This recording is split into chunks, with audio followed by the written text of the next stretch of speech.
对，以前讲我的那些人不是这样。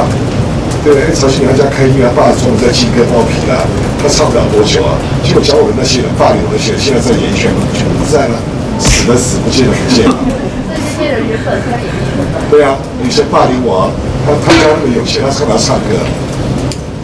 没有同期的艺人，很多，艺人也有，制作单位也有，还有很多太多了。我说讲我的那些，我现在回头看一看，坦白我就跟宇飞讲，笑笑就好，因为你站得越久，你活得越久，就是对他们最好的证明。可能你会我们服软。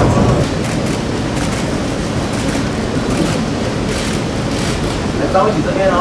我这12年在跑场哭唱别人的歌，对啊，所以我今天很开心，是我12年来的首张个人专辑，我终于可以在今天晚上我的首张专辑的专场演唱会唱自己的歌了。对，因为呢，我唱歌12年。然后音乐对我的生命来讲是有非常深的连结。对，我比较中性秀气的特质，在我求学过程当中经历过，很多不开心的经验，被霸凌，所以当时呢，我是被音乐救赎的。我说他会霸凌嘛，那我们就用哨子每天把他逼回去啊。哦，把他逼回去。当然了，对。而且我觉得我会来的原因，我觉得最主要是我觉得。这个社会上很多人很喜欢欺负人，然后也很喜欢霸凌人，但是你知道，往往他如果是一个心灵很脆弱的人，这个时候他会不会想歪了？对啊，他会不会去做自杀？是，所以我觉得他很棒哎，从小到大到现在30出头了，哇，他还活着，伤痕累累啊，你都没看到，对啊，全身都是伤，你看看，所以我才说他真的很勇敢，希望大家。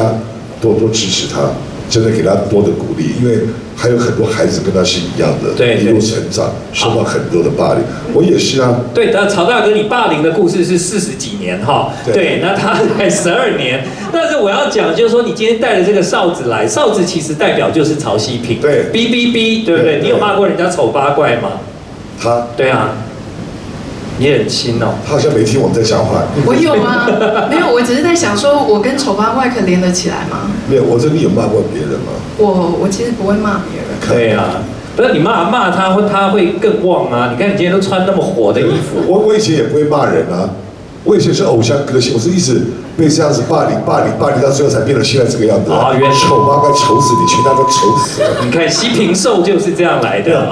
我以前也不是这样子。对。如果他今天唱得很难听的话，我想我应该也不会来，因为不好嘛，我来干嘛？我干嘛不要站台？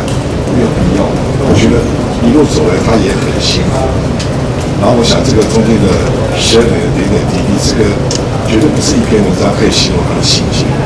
其实我见到他的第一句话，我就想哇，我可能也自杀哎。第一句话是这样跟他讲。